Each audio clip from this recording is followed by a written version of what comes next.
Hi everyone, welcome back to my channel. This video is a timeline for Gabby Petito and Brian Laundrie. Brian Laundrie is being sought by the Florida Northport Police and the FBI.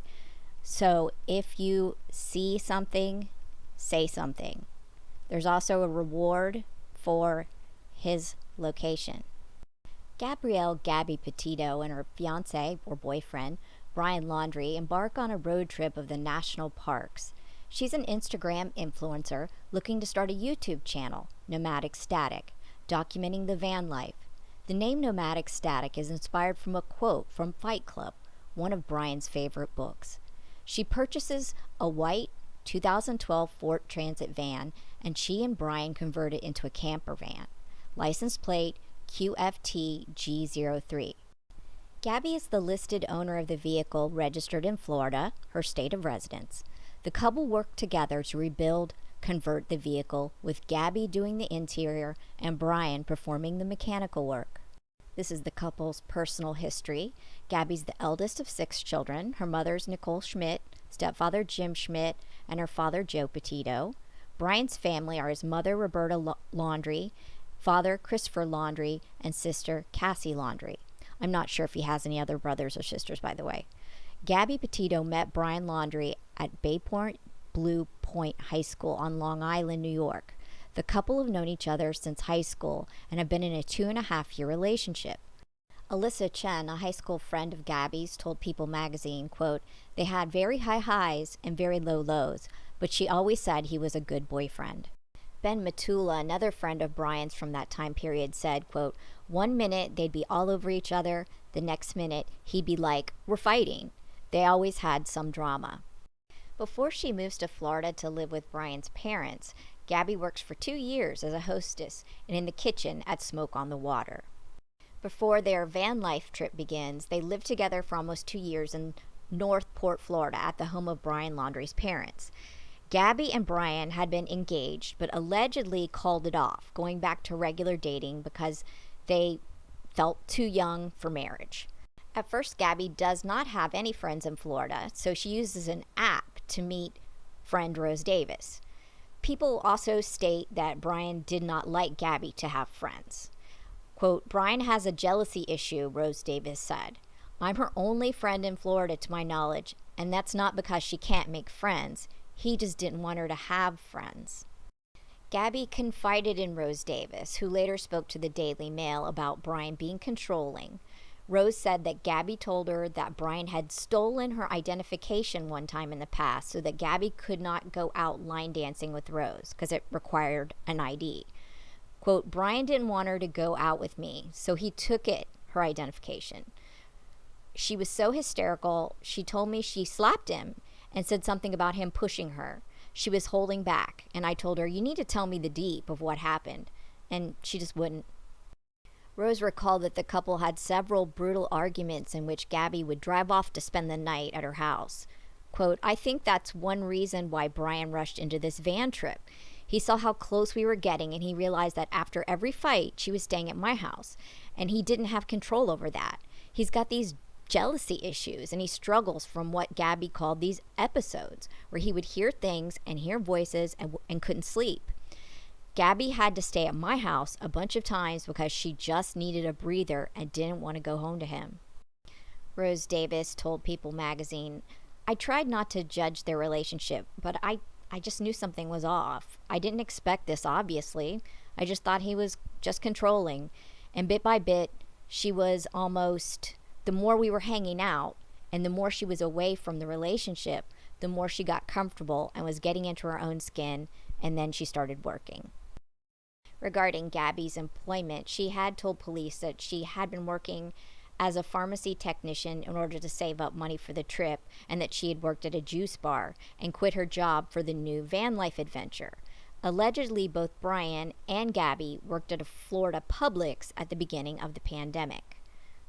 Gabby's mother told KSL-TV she wanted to cross the country in the camper van and live the van life and live free. This was her dream. The public is introduced to the couple through the van life video, Gabby Petito's video that she ends up uploading on YouTube. and she's telling the audience that she never goes outside and flashes the peace sign. She's shown eating sushi on the beach, a boardwalk carnival's going in the background, and she films sunsets and driving winding roads and sharing loaded fries with her boyfriend and running on the beach into the waves and swinging on a swing set. And it's a gorgeous video with some handheld shots and others using a tripod, but it's an illusion. It's a fantasy. Brian allegedly has some experience as a survivalist, a hiker, and thinks he is well equipped to survive for months in the wild. Friends recount his stories of surviving for 6 weeks in the Appalachians on only some crackers. Gabby's 22 years old, Brian's 23 years old. They're young, they're pretty, they're beautiful people, they're healthy, they're out having an adventure, and it begins. So this is the timeline itinerary.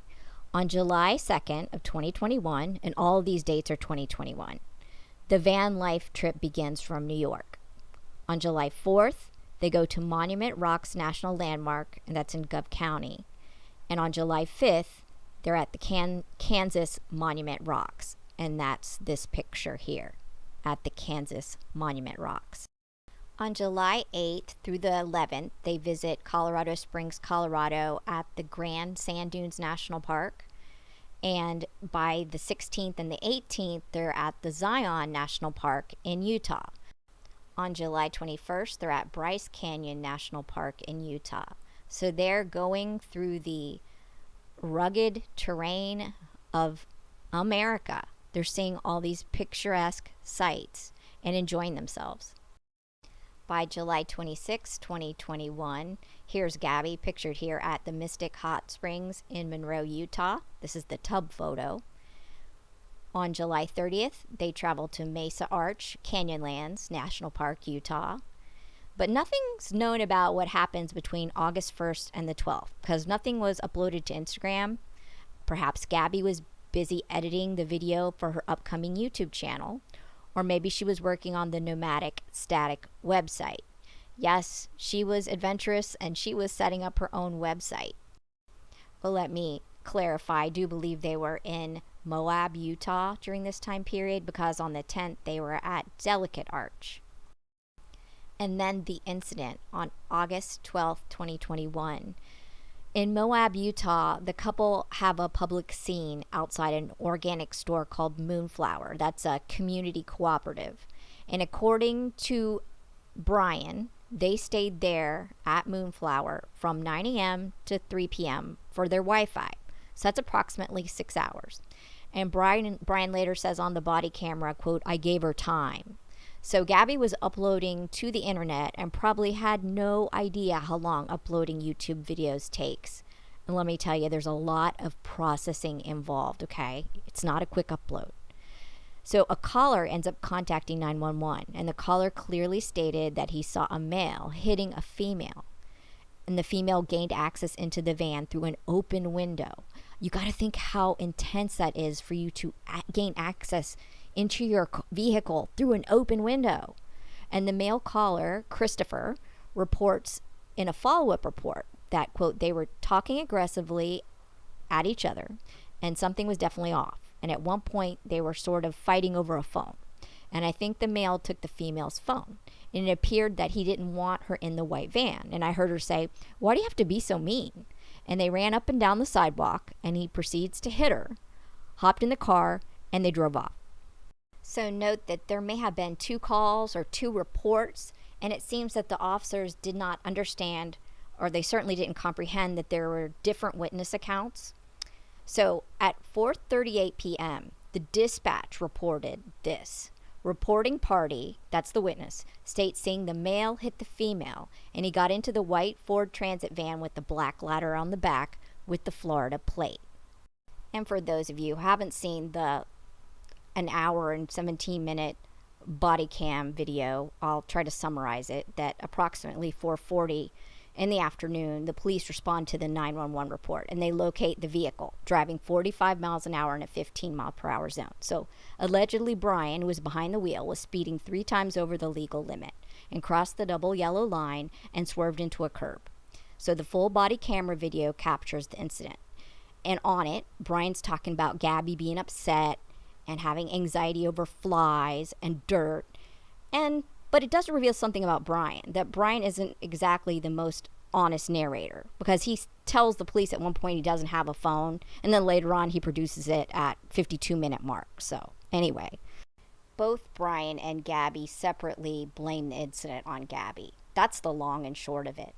Regardless of how their demeanors portrayed, he was very calm, cool, and collected, and she was essentially almost hyperventilating and having a panic attack. She cries throughout the entire video. It's very hard to watch. But they end up blaming her for the aggression. The park ranger, Melissa Hulse, arrives, and she has now spoken out that she had told Gabby that the relationship seemed toxic. And Hulse now says, quote, "I was imploring with her to reevaluate the relationship, asking her if she was happy in the relationship with him, and basically saying that this was an opportunity for her to find another path, to make a change in her life. She had a lot of anxiety about being away from him. I honestly thought if anything was going to change, it would have to be after they got home to Florida." So he ends up being viewed as the victim, and she ends up being viewed as the aggressor. She's almost written off as having kind of like a mental break, essentially. And it's unclear whether all the responding officers were aware of the 911 call witness relaying that the male, Brian, had been the aggressor.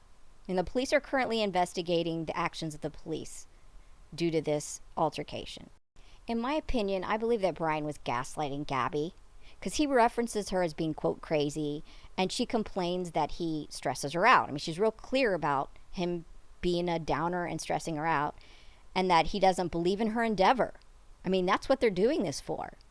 And that she has OCD or anxiety, and that her stress is, honestly very palpable to the viewer. You don't doubt that she's stressed. There's no denying that. She, like I said, she cries throughout the entire incident. And it makes you wonder, like body language wise, why they didn't pick up on the strange demeanor between the two. But, the police buy the version of events as Gabby being the aggressor. They allow her to stay with her vehicle because she was the registered vehicle owner. And they give Brian the opportunity to stay at a motel because he was the victim. So through safe haven, he gets a motel. And they're told to separate for the evening, to not communicate with each other, to essentially to chill out and take a break.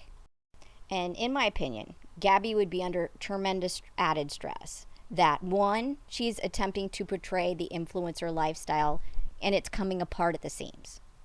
Two, she's stuck with Brian in an enclosed space. A man that she told people was controlling. A man that her friends have said was controlling. And three, seemingly Brian just wants to camp and hike. I mean, when you see him on the body cam, it's like he just wants to talk about, oh yeah, get back there and hike, get back out there and hike. So he also belittles her dream to the officer, calling it little, and talks about how he just wants to camp. That's me paraphrasing.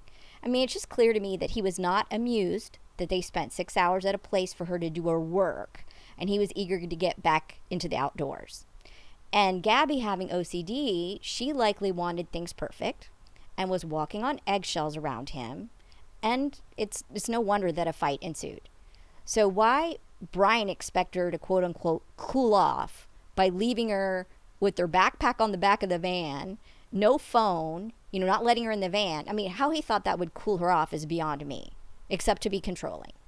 And also note that Gabby clearly tells officers that she does not drive the van long distances. Whenever they ask her, about where he's going to stay and maybe she could pick him up the next day, she asks how far it is because she says she's not used to driving the van long distances. Now, in the video, does it show her driving the van? It does. But we don't know how long she actually drove it for the video. She could have just driven it for a small little splice of time. But we as viewers are watching this video, this body cam video, multiple times, and we can see things the police did not. And in my opinion, Brian lies. He lies about not having a phone. He lies about his wallet. He's cool, calm, and collected, while his girlfriend is almost hyperventilating and going to pieces. And to me, something is terribly wrong. On August 13th, the day after the incident, Brian Laundrie makes his last Instagram post. And then allegedly, it's my speculation, Brian made a trip back to Florida to move Gabby's belongings into a storage unit. And I speculate that they broke up after this. And he flew home back to Florida to get away and to move her out. I mean, why would Brian leave mid-trip that was supposed to stop after Halloween? Why would he leave that state and fly all the way back to Florida just to move some belongings around? Well, I submit to you it's because they broke up. That's my speculation. That he was done with the trip, they broke up, and he flew back home to mommy and daddy. That's what I think.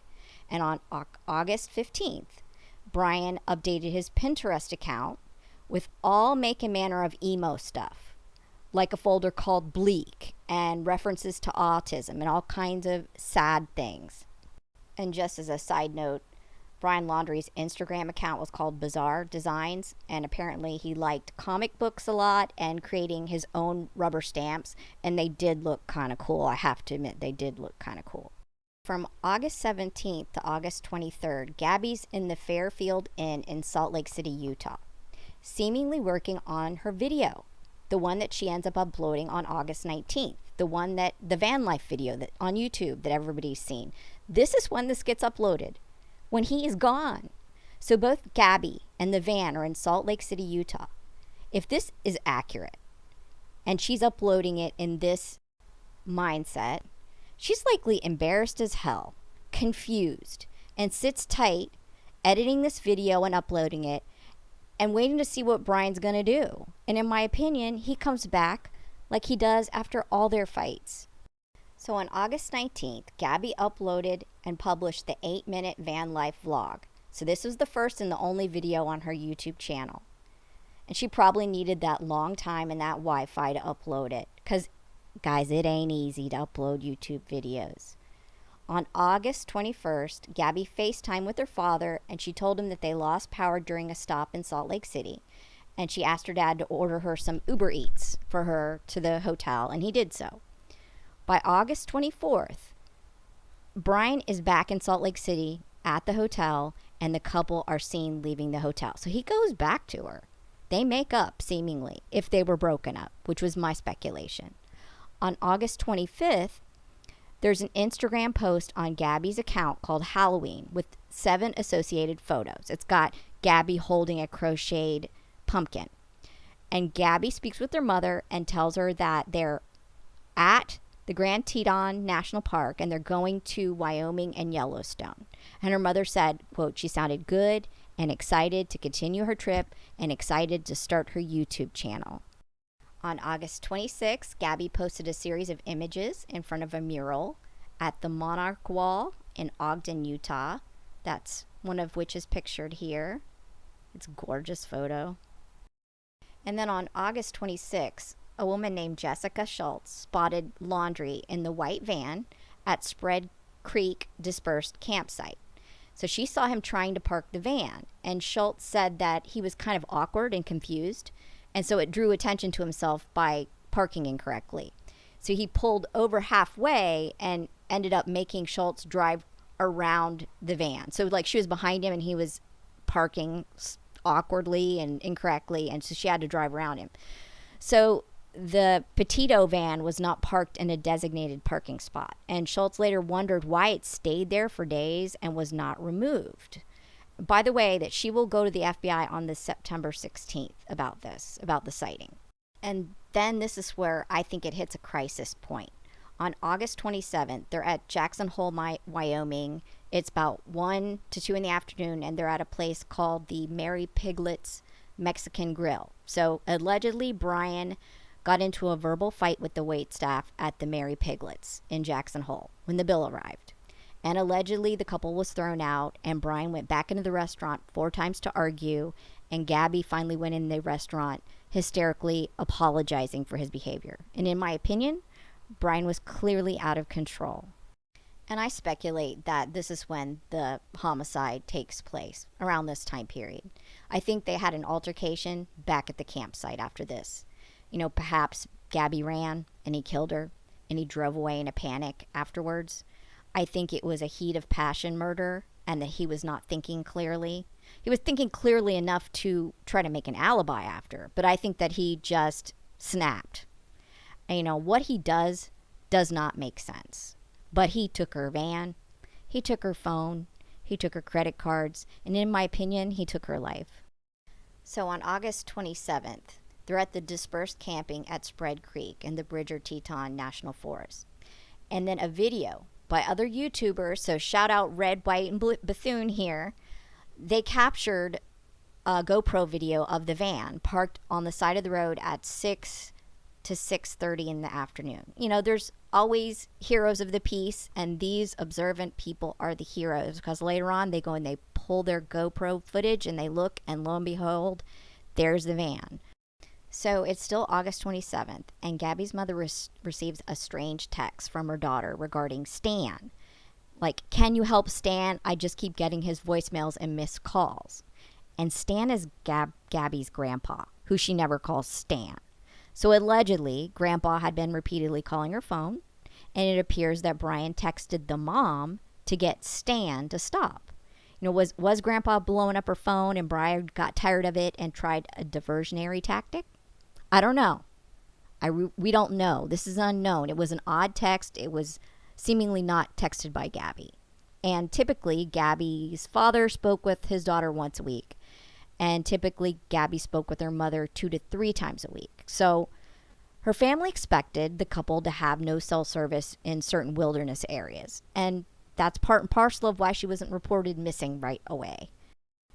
On August 29th, the van is still at the same location because elk hunters pass by and they note the van is there. On August 29th, allegedly, Brian was hiking around Grand Teton and was picked up at approximately 5:30 by another group. And he told them about camping in the middle of nowhere along the Snake River, and that he'd left his fiancée to work on her YouTube channel. So essentially, in my opinion, this is his first attempted alibi. Get someone to pick him up and tell a story to them. You know, she's there, she's off working on her YouTube channel. The man, allegedly Brian, panicked when he was driven to Jackson, and he then asked to be let out because they weren't going the way he wanted, all right? So allegedly he was given rides by 2 different people, and one of which was Miranda Baker. And she recounted that she and her boyfriend saw Laundrie hiking alone in Grand Teton National Park, where Gabby was last confirmed to be alive, and that Baker claimed that Laundrie offered them $200 to drive him some 10 miles down the road. Now, if you want to make an alibi, do something like that. Offer someone $200 to drive you 10 miles. That'll leave an impression, wouldn't it? In my opinion, Brian was creating alibis. When he was picked up at Coulter Bay by Miranda Baker, she stated that Brian was clean. So perhaps he took a shower and did his dirty laundry using the services there available at Coulter Bay. Because this guy, walking around as much as he was very clean, she said. Did not smell at all in the heat of the summer. After securing these alibis, in my opinion, there was time for him to go back to the van and drive straight home to Florida. And it's my speculation that he hiked around after her murder.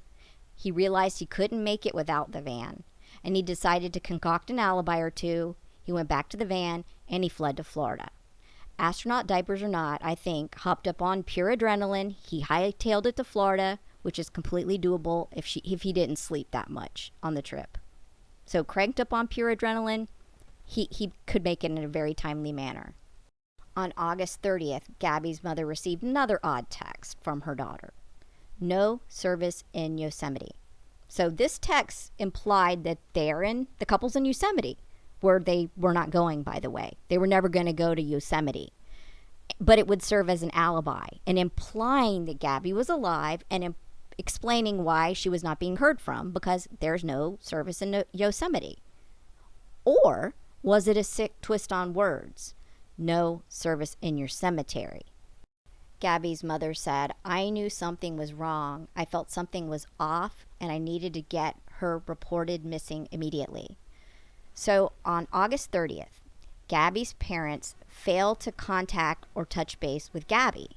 So they stated that neither Brian nor any of his family responded to their calls. Oh, I do see a typo here, but I can't fix it. So sorry about the word neither being misspelled. So in Brian's panic to get back to Florida, it seems that the FBI has charged that he was using someone's debit or credit card in an unauthorized manner. So on August 30th, August 31st, and September 1st, it seems that Brian Laundrie is now being accused of unauthorized use of, say, the use of the Capital One card. And seemingly that's Gabby's debit and credit card. So he's using her money and her accounts to fund his trip back to Florida, in my speculation. On September 1st, allegedly Brian returned home to Northport, Florida, and it's evidenced by a traffic cam video that captures the van at 10:26 a.m., 5 miles from the Laundrie home. And allegedly Brian took Gabby's computer when he returned to Florida, perhaps because he knew she wasn't going to need it anymore. Neighbors actually see Brian Laundrie at his parents' house, so he did actually go home to Florida. And then around this time, allegedly the Laundrie parents bought a new tow shell camper and used it for a short camping trip or two, and in my opinion, possibly setting Brian up with a stash somewhere. Again, this is just my opinion. The Laundries packed up that camper and kitted him out for his future survival. This is what I speculate. And in my opinion, they bought their boy a big head start. So one of the Laundrie neighbors sees this new shell camper thing, and the parents leave with Brian on this camping trip, and the neighbor saw it and thought it was odd that they would all go together in such a small camper. So now it's day 8 and 9 that the Petito Schmidt families have not touched base with their daughter. And so her mother became really concerned and allegedly tried to contact, calling and texting Brian, his mother, his dad, and his sister, and allegedly none of them would respond. I just want to note that Gabby wasn't some random girlfriend of Brian's. She actually lived in the Laundrie's home for 2 years. Just putting that out there. So by September 10th and 11th, Gabby's parents are attempting to file a missing persons report for her in Suffolk County, New York. And they don't know where their daughter is. And Brian Laundrie is clammed up. He's refused to tell her family where he last saw her, why he left her alone and returned to Florida with her vehicle. I want to note for the record here, Brian Laundrie has the right to remain silent, and that is sacrosanct. So, just going to say, he has the right to remain silent. But we don't have to remain silent, do we? Unfortunately, Brian was not surveilled by law enforcement 24/7. So, the ball was dropped by local law enforcement and the FBI, who became involved. So, now Brian has, quote-unquote, gone missing, if you want to believe that. So, on September 11th, the Northport police spokesman said, quote, "We showed up, we see the vehicle, we take the vehicle. We make an attempt to talk with Brian, and his family declined to make him available. And they gave us the information for his attorney." End quote. The Laundrie family is using the services of Stephen Bertolino. He is a New York attorney. And the police spokesman note, "It's her van. She's not here. He is. So I think it was important for us to take that vehicle and to preserve potential evidence." So the police proceeded to process the van for evidence. And here are pictures of the van in the police bay, by the way. On September 17th, the Laundrie family, they called the police to report that Brian is now missing. So allegedly, they report that he left his phone and his ID on his last adventure to the Carlton Reserve. The implication is that he's perhaps dead or going to commit suicide. I don't believe that. In my opinion, it's just a ruse. That's my opinion. Working on the alleged word of the parents, the police searched the local Florida Wildlife Refuge for Brian, where he abandoned a Mustang, and the searchers exhaust all the avenues in searching the ground there. And there's this story about him going camping there and leaving the car. You know, he goes out for extended days and he leaves the car. And then the car ends up getting like a note on it, like, "Hey, move this car." And that the parents then get worried because he hasn't come back, and they leave a note for him, "Poor Brian," on the car. So I know. The Laundries then report him missing. So almost daily searches now have gone on in this preserve until September 27th, 2021. And all these searches proved fruitless. So meanwhile, this is getting national attention, right? That she's missing, that Gabby is missing. And so on September 20th, using the information of where the van had been spotted by the YouTubers Red, White, and Bethune, the search and rescue teams, they scour the area of the Spread Creek and they locate Gabby's body. I just got to say, without the information from Red, White, and Bethune about seeing the van at Spread Creek at that location, we might never have known where Gabby was. So it is very fortunate, and there was a kindness here given by the universe by that information being found, because I do not think she would have ever been found, or she would have been found so many years later and it would have been a missing person and a case that just stayed open forever. They found human remains consistent with Gabby, and the body was located 3 football fields from where the van had been parked for days.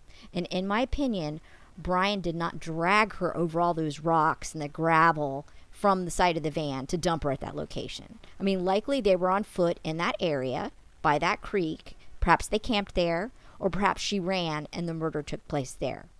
Her body has been left to the elements and the animals since August 26th. Okay, so that's 3 weeks. So for Gabby's autopsy, a forensic pathologist was flown in from Sheridan, Wyoming, 360 miles away. And then the FBI confirmed that the body found over the weekend in Grand Teton National Park matched victim Gabby Petito. And Jim Schmidt and a friend paid tribute to his late stepdaughter by leaving flowers and stones in the shape of a cross at the site where the human remains were found.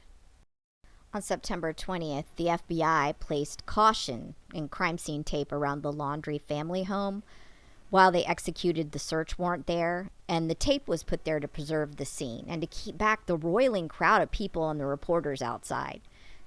The poor neighbors had to deal with the crowd, and they're still having to deal with the crowd hollering and carrying on outside. And the FBI is involved because of the multiple state jurisdiction and the fact that she was found murdered on federal land in the garage at the Laundrie home. I just want to note that the press photos show that the boxes were stacked almost to the ceiling and there wasn't much spare room inside. And that just made me think, like, was that some of the stuff that got moved whenever, apparently the belongings had to get moved into a storage unit or something? It just seemed like there was no room in that garage for any extra cars or anything. But that's a side note. So allegedly the police, they seized Gabby's black Western digital computer, and that was the device that she was using to create her YouTube channel. That's just a speculation. That's just an allegation. But do know that if there is a trial for her murder, it will take place in federal court in the jurisdiction where her body was discovered. The FBI, in connection with the local police departments, will be the lead agency in the case. And as the body was found on Spread Creek, the trial will take place in the closest federal jurisdiction to that area, if there ever is a trial. On September 21st, the Teton County coroner, Dr. Brett Blue, confirmed the remains were those of Gabrielle Venora Petito, date of birth March 19, 1999. The FBI field office in Denver announced this out on Twitter, and they said the coroner Blue's initial determination for the manner of death is homicide, and the cause of death remains pending final autopsy results. Brian Laundrie was then named a person of interest in the disappearance and now homicide of Gabby Petito. On September 22nd, full police and search and rescue teams with dogs searched the Carlton Reserve, an area of 25,000 acres of swampland in Sarasota County.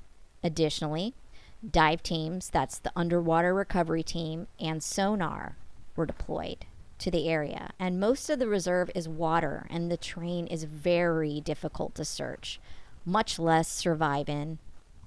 And so far, they still have not located Brian Laundrie. On September 26th, Gabby's memorial or funeral service was held at Maloney's Holbrook Funeral Home in Long Island, and it was well attended, and it was streamed online, and so many people watched it, and so many people have just opened up their hearts to this story and to this girl, and hopefully their hearts will remain open to also be sensitive to other missing persons. So where is Brian Laundrie? On September 26th, the FBI arrived at Laundrie residence and they retrieved a routine DNA sample of Brian, and they left holding a small brown paper bag, and everybody treated it like it was the Zapruder film. But likely it was just a razor or a toothbrush or something that held Brian's skin cells. This is a picture of Brian Laundrie. The FBI is looking for a tip, a location of where this guy is so they can pick him up. And if you think you see him, don't tip him off. Just call the FBI. And if you don't want to call the FBI, you can go online to their website and submit the tip anonymously. You can also upload video or pictures. Just please, if you see him, don't tip him off. And on September 28th, the Petito Schmidt did a family press conference, and they announced the formation of the Gabby Petito Foundation. And they said that Gabby Petito was a beautiful woman. Her infectious smile and love of life made people gravitate to her. Gabby Petito loved life, loved people, and loved experiences. She was the bright light in everyone's life that knew her.